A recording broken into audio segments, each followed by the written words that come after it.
Hello, everyone, and welcome to the Sustainable Finance Podcast. My name is Paul Ellis, and I'm your host for these programs about developments in this fast-growing industry.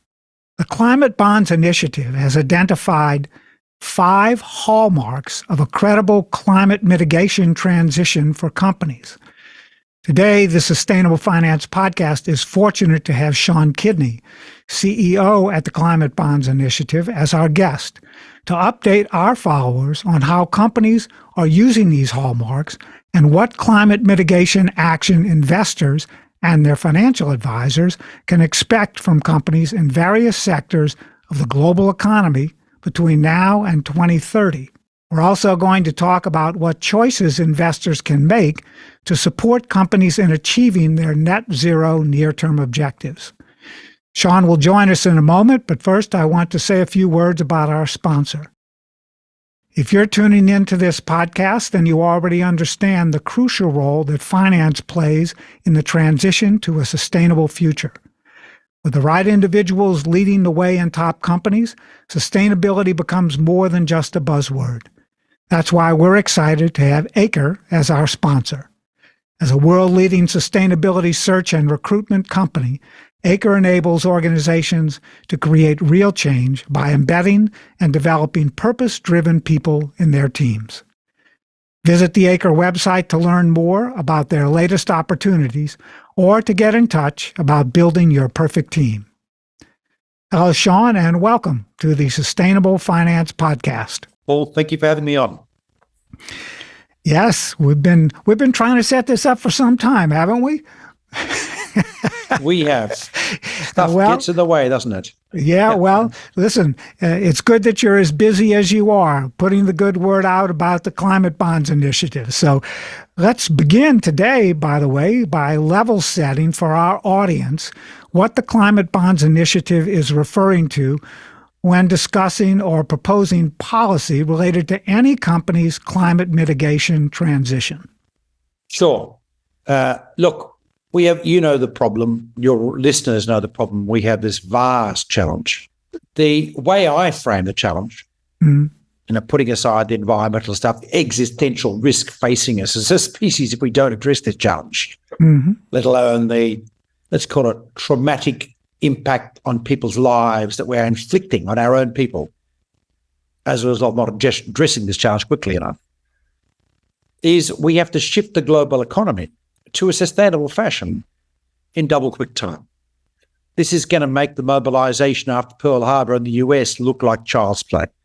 We have to invest, in one calculation by McKinsey's earlier this year, some $150 trillion between now and 2050 in shifting just the low carbon aspects of the economic changes we've got to make. And by the way, something to note about that, that's not all new investment. That's about 2/3 or 3/4 reorientation of existing investment. Think building a power station with solar rather than coal. In other words, we're actually doing a lot of the stuff. We just got to do it differently. We've got to build railway lines that are now have high tensile strength steel because of the heat we're going to start experiencing. Rail lines are going to start buckling in the sun in summer if they're made of the old kind of steel, as they have actually started doing in Australia a couple of years ago, when we saw 50 degrees Celsius heat. That's, what's that, about 130 Fahrenheit or something, which meant the rail lines in the state of Victoria buckled in the heat and had to be replaced.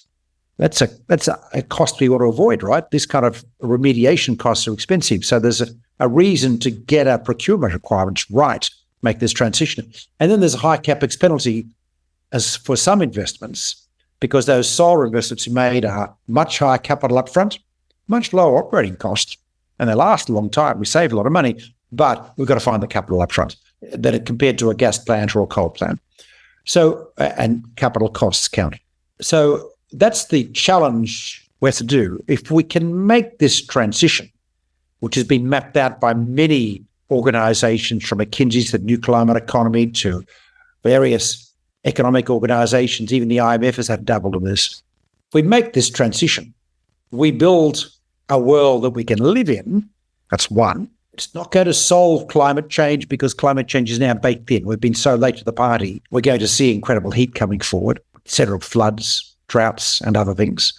Miami is going to be flooded much more frequently going forward and may end up looking like Venice, the way we're going. Venice with towers, anyway. If we make this change, think about it this way.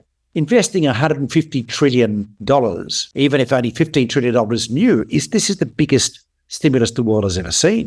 Mm-hmm. This will, in terms of economic stimulus, also dwarf the industrial mobilization the US did after Pearl Harbor, which helped finish off the Depression, which helped create the kind of economy that was able to power ahead after World War II, once we'd gotten over the severity of the crisis of that war. Well, similar situation here. Once we get over the severity of the crisis we face, the need to rapidly reduce emissions and to prepare for the impacts of climate change, to minimize loss of life, loss of property, loss of value, we will enter into a different kind of age of being much more in touch with what's going on around us and being able to respond, better be able to predict volatility and change, an age of low energy. Every projection I see says that the shift to low carbon energy is also a shift to lower cost, ubiquitous, easily available, widely distributed energy. And our civilizations have been driven by this phenomenon in the past. Coal was that phenomenon 200 years ago. Oil was that phenomenon 100 years ago. And now we just need to shift to a different kind of energy to power the next stage of our civilizational growth.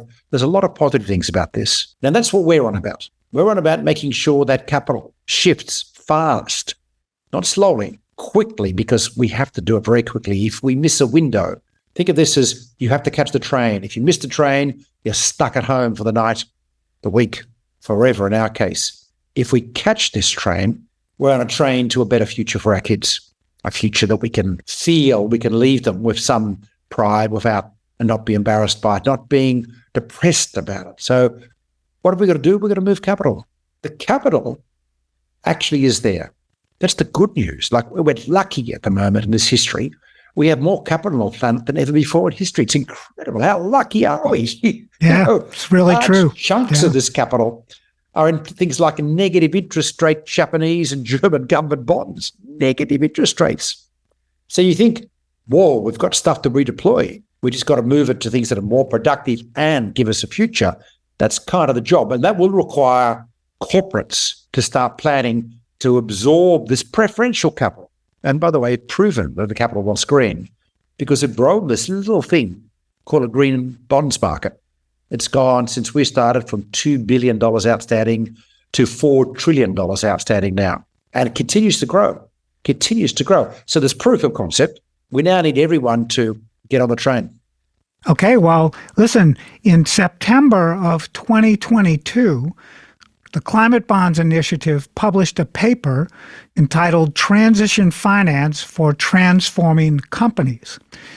When we use the term transition finance, Sean, what are we referring to regarding companies, and in what sectors of the global economy are we talking about the need for this transition? Sounds like it's every sector from your comments so far.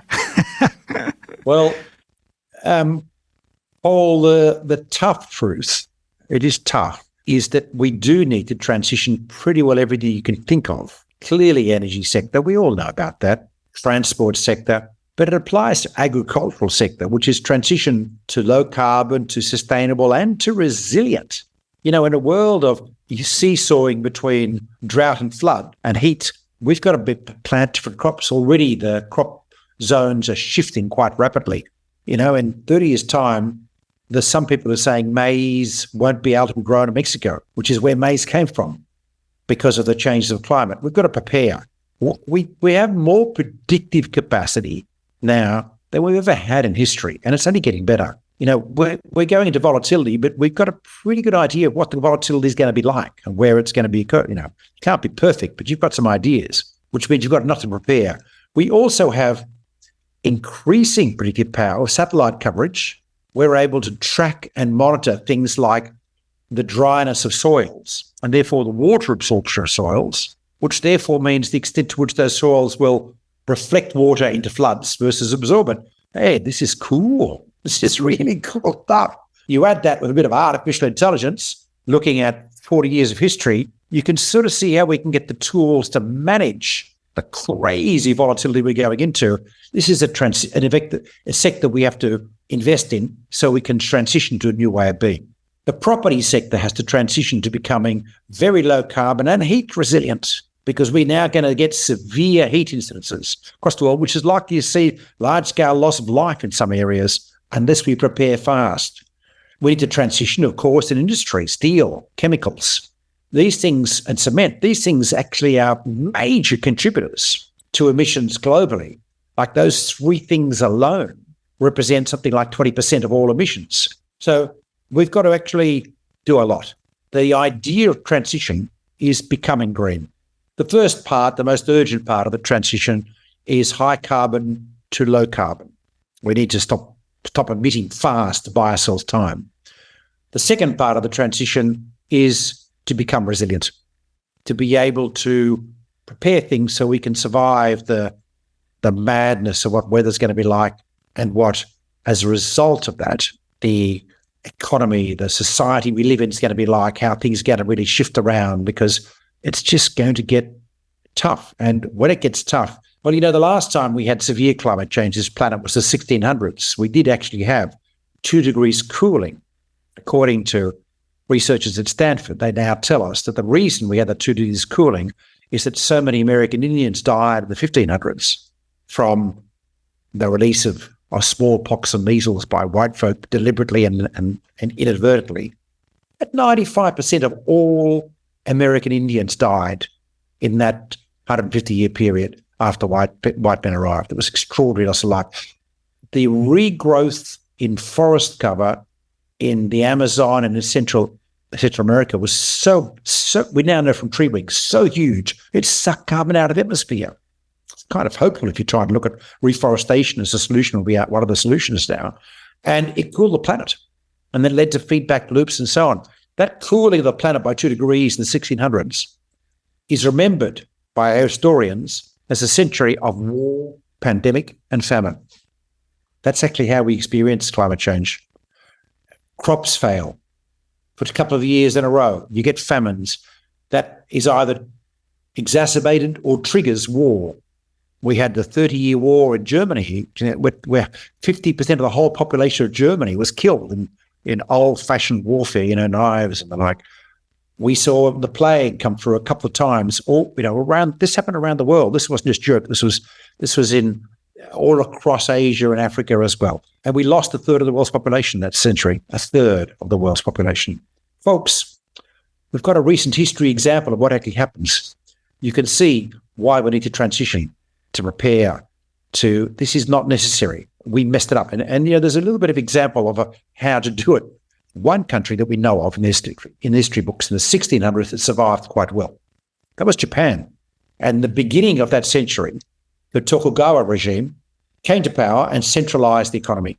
They were actually quite intelligent rulers, lucky, autocrats are not always intelligent. They were quite intelligent rulers. They did things like institute a system of appointed governors who had to do what the central government said around, and look after infrastructure, and look after feeding the population, and look after repairs when there was a crisis. Not all governors, let alone dictators nowadays, are good at those things. Whenever there was a crisis, they insisted the governors rebuild the bridges, rebuild the towns, etc. Whenever there was a famine, as there were many, they insisted that the governors open up the government granaries to distribute the food equally. And if they didn't, they executed them. Pretty tough. Don't know if we'd get away with that kind of model nowadays, but you get the idea. Yeah. And as a result, the loss of life in Japan compared to the rest of the world was minimal. They managed to survive the century of volatility. Well, we're going to learn from these guys. Well, listen, this paper that I referenced in a moment ago, or a few moments ago, was really an update of a paper from 2021. Correct. That you published through the Climate Bonds Initiative, which was about avoiding greenwashing when financing company decarbonization. I'm not sure still, even today, a lot of our audience understands what greenwashing really is about. Can you give us a couple of examples of what greenwashing looks like from the fixed income market, since that's your area of speciality? Well, there's a couple of different kinds of greenwashing. There's making a claim, getting the benefits of being green, might be reputational, it might be reduced cost of capital about being green, which is a false claim. The second one is making a claim in good intentions, but you're not necessarily well enough informed. They are a little bit different. So in the first one, we don't see many, but occasionally we do some, where people are making a claim to be green, getting the reputational benefit, and frankly, it's just rubbish. You see that in consumer products quite often. I saw this, an example would be, I saw some water on sale in a supermarket recently, and the label was gluten-free. And I'm thinking, it's water. And I'm thinking, okay, that is stretching the limit. Now, it wasn't a lie, because water is gluten-free, but I'm going to say that's pushing the envelope a little bit. Now, if it had said, solves cancer, that would be a straight scam.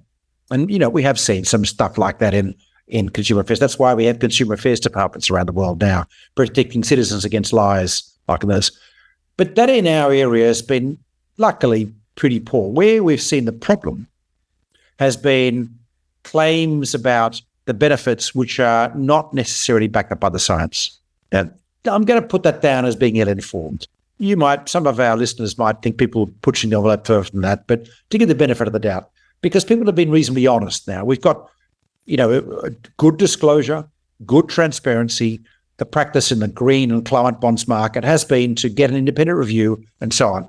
But, an example would be the legal cases that have happened in Europe and the UK recently against energy companies claiming that their gas investments were benefiting the environment, helping climate change. The science is pretty clear it's not so good, because we've seen so much methane leakage in particular, which blows out all the benefits of shifting to gas, because methane is very, very potent. Gas is largely made up of methane. You get a 3% leakage rate, you might as well build a coal-fired power station, honestly. There's not a lot of difference in net greenhouse gas emissions. And the courts in both Europe and in the UK threw out, or rather agreed with plaintiffs who had claimed that advertising by energy companies, by Equinor or one other, that they were helping climate were false advertising. Was that a deliberate scam, or did they think they were doing good? There's a lot of science, a lot of governments, I should say, saying that gas is part of the equation. It's a misunderstanding. People haven't caught up with the science. So it's a different kind of scam.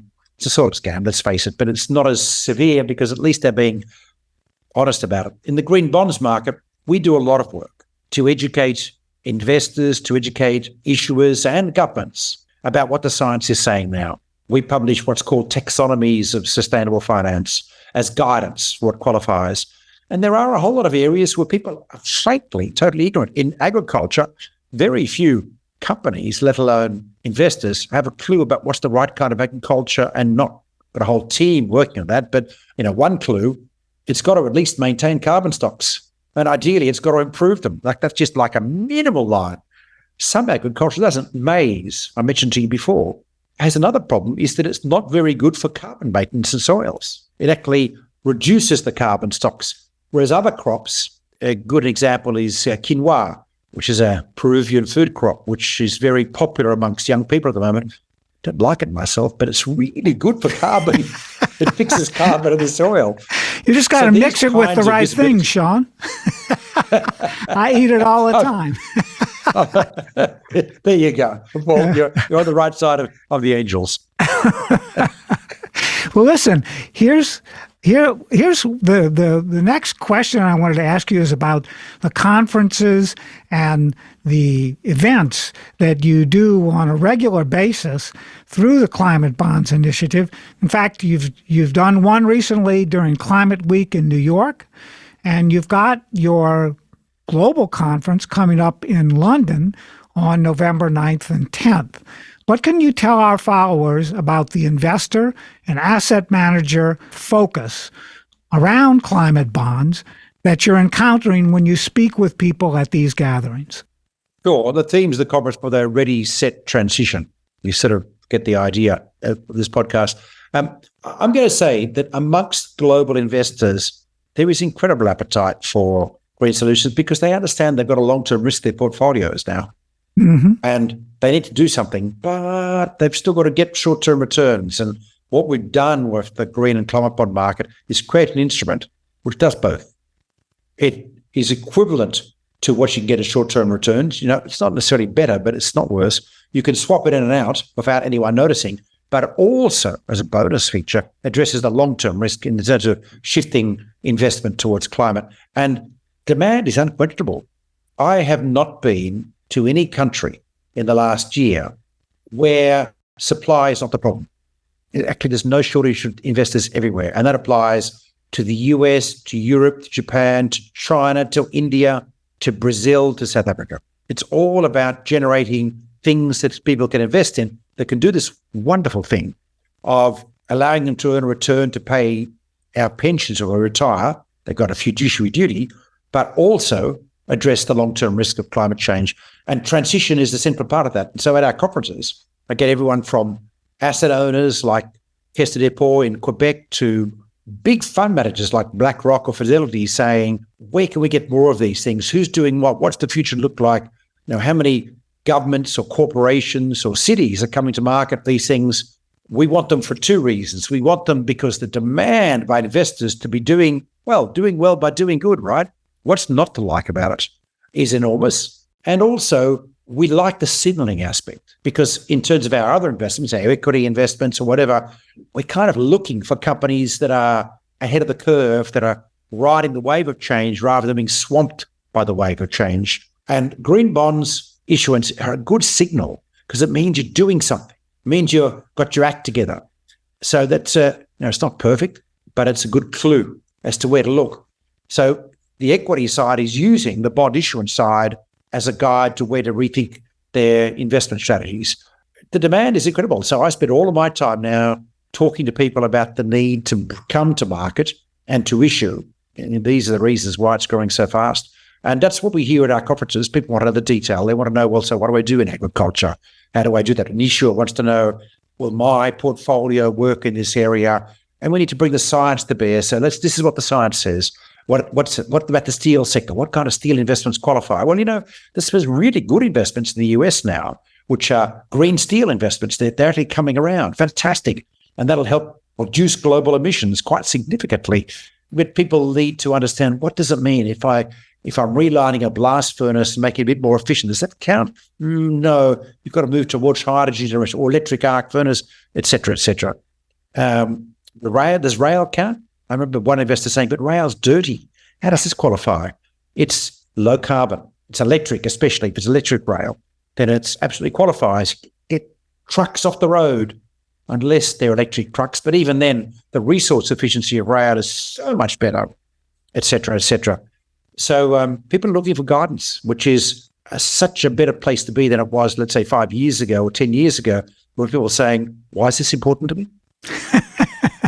Well, listen, Sean, in 90 seconds, we want to get your perspective on the upcoming conference in the United Arab Emirates. That's COP28. I'm sure you're going to be there talking about climate bonds and the Climate Bonds Initiative while that's going on. Is there anything or any big announcements that you're aware of that our investors and listeners might be interested in knowing about as we prime the pump for that big conference?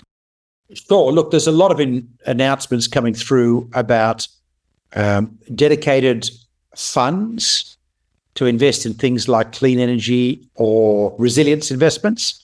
There's lots of governments that are going to be talking about the policy measures they're now taking. The world is in this big shift at the moment.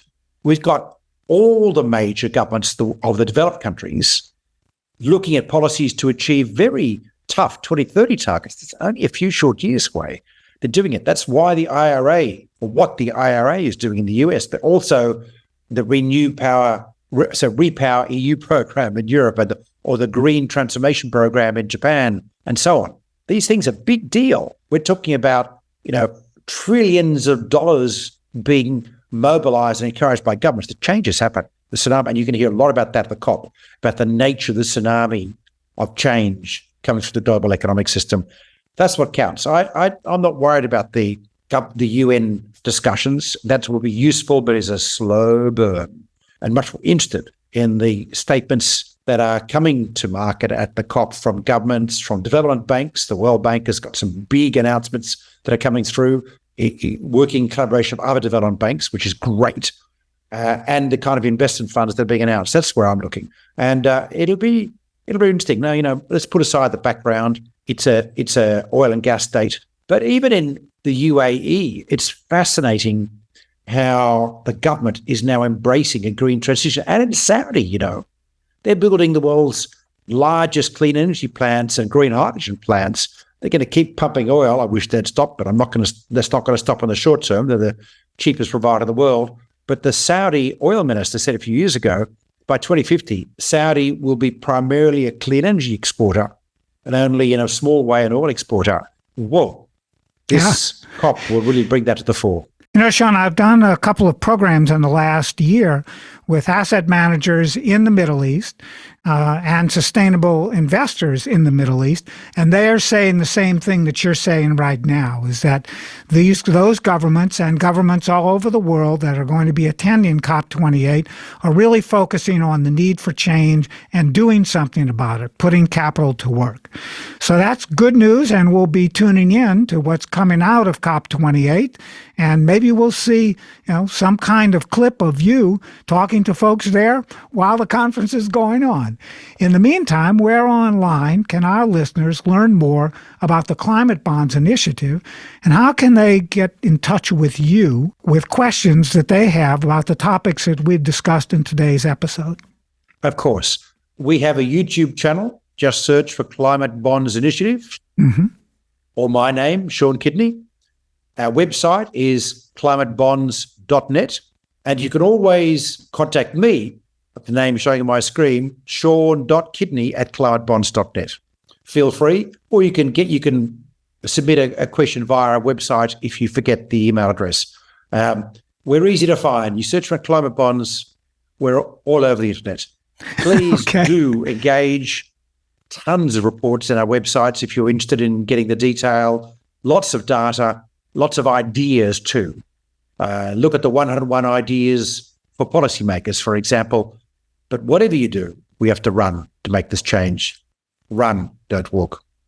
Well, listen, thank you very much for your time today, Sean. And we'll be happy to add links to any articles or anything, any published materials that we can add to the site for people to get more informed about what the Climate Bonds Initiative is doing at a global scale. And for our listeners, if you're ready to take your team to the next level, or if you're an experienced sustainability professional, visit the Acre website to get in touch. With the right individuals leading the way in your company, sustainability becomes more than a buzzword. Let Acre enable real change by embedding and developing purpose-driven people in your teams. And to our followers, join us again next week for another episode. I'm Paul Ellis, and this is the Sustainable Finance Podcast.